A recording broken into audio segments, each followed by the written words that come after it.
Our Earth is one of a kind, but we must all work together if we want to keep it that way.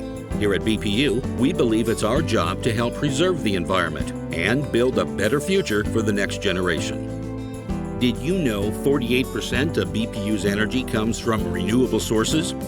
Like water, wind, solar power, and even methane gas from landfills. These are sources that are always renewing. They create energy that is cleaner and more sustainable.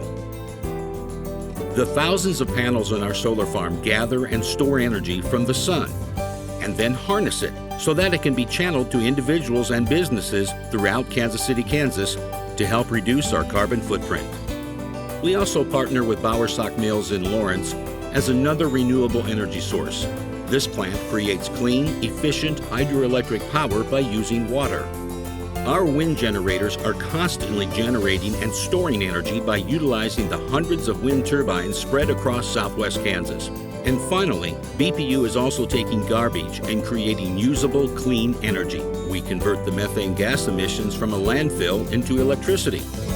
By making use of these readily available and clean forms of energy, BPU is taking a stand for a greener tomorrow, a stand for the future of our world.